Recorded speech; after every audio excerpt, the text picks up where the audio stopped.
You are standing on a quiet balcony late at night, staring up at the stars. Suddenly, your vision shifts. You find yourself drifting through a distant solar system, approaching a world that defies imagination. It is a planet wrapped in a colossal ring system that stretches across the entire sky. Its atmosphere doesn't absorb light. It reflects it like a polished mirror gleaming under the light of its sun. And as you descend toward its dark side, you notice it's raining. But the droplets aren't water. They are molten red and blue, cooling into solid rubies and sapphires as they hit the ground. You are completely spellbound. You reach out to touch one, and then your alarm goes off. It was just a dream.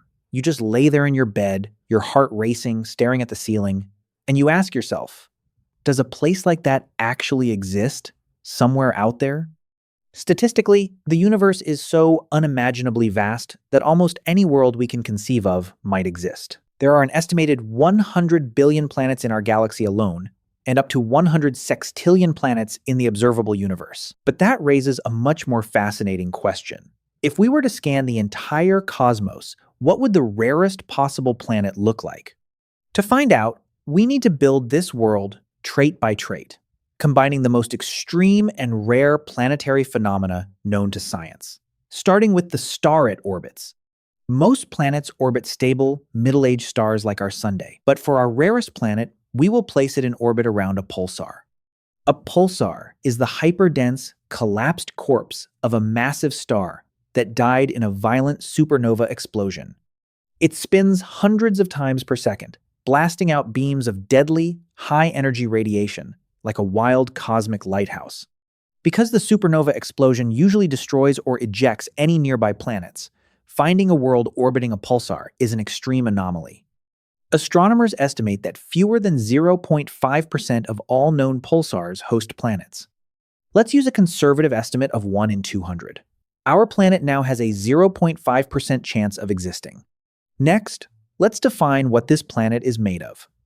Earth-like planets are mostly composed of oxygen, silicon, and iron.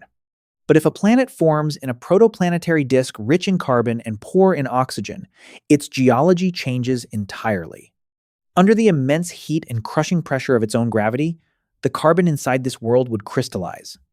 Instead of rocky mountains and dirt, this would be a carbon planet, where massive portions of its interior and mantle are made of solid, pure diamond.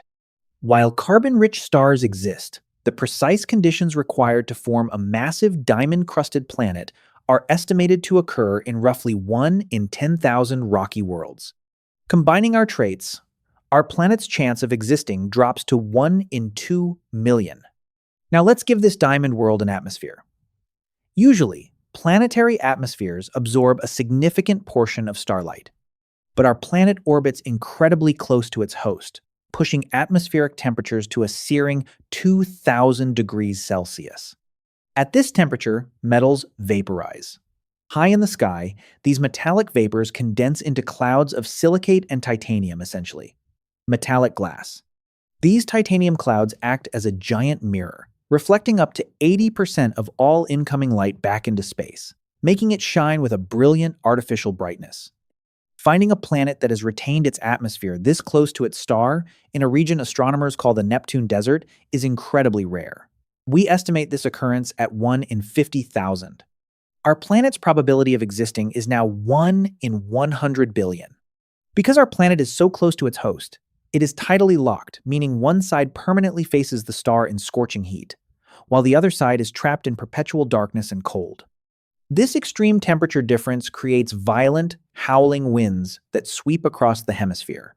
On the hot day side, minerals like aluminum oxide vaporize, but when the winds carry this vapor to the freezing night side, it condenses. Aluminum oxide is the mineral foundation of corundum, the very substance that forms rubies and sapphires on Earth. As a result, the night side of this world is subjected to violent, howling storms where it literally rains liquid gemstones. This specific meteorological phenomenon is estimated to occur in roughly 1 in 1,000 highly irradiated planets.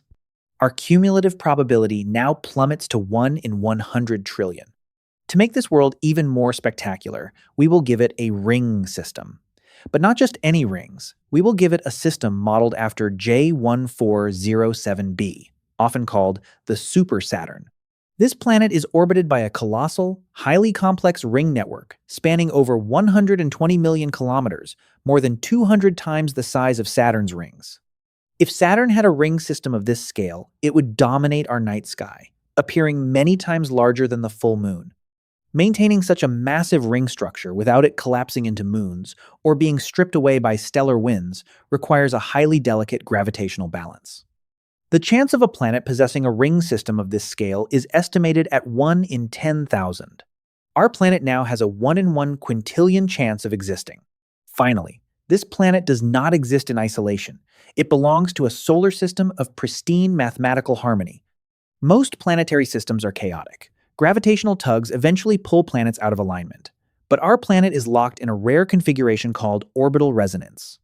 For every 6 orbits our planet makes, its neighbor makes exactly 4. The next makes 3, and so on. They move in a perfect, unbroken, mathematical chain. This cosmic symphony acts as a gravitational shield, keeping the entire system perfectly stable for billions of years. Systems with this level of pristine, undisturbed resonance are exceptionally rare, estimated at 1 in 50,000. By combining all of these traits, a pulsar host star, a diamond core, a titanium mirror atmosphere, ruby and sapphire rain, colossal super Saturn rings, and perfect orbital resonance, our rarest planet has a final probability of existing of 1 in 50 sextillion. To put that number into perspective, if you counted every single grain of sand on Earth, you would need to find 6.5 billion more Earths just to reach 50 sextillion grains of sand. With only about 10 sextillion planets estimated to exist in the entire observable universe, a world like this is so statistically improbable that it likely doesn't exist at all. It is a mathematical ghost. But that brings us to a final, humbling thought. The universe has spent 13.8 billion years forging galaxies, stars, and exotic worlds. Yet, the rarest, most statistically impossible planet we know of isn't some distant diamond-encrusted ball of titanium. It is the one you are standing on right now. A world with the perfect amount of liquid water, an active magnetosphere to shield us, and a rich, breathing biosphere. A planet that somehow beat the cold, silent physics of the universe to create conscious, feeling beings who can look up at the stars and ask these questions. There are plenty of rocks in the cosmic sea, but none of them have you. So keep on exploring.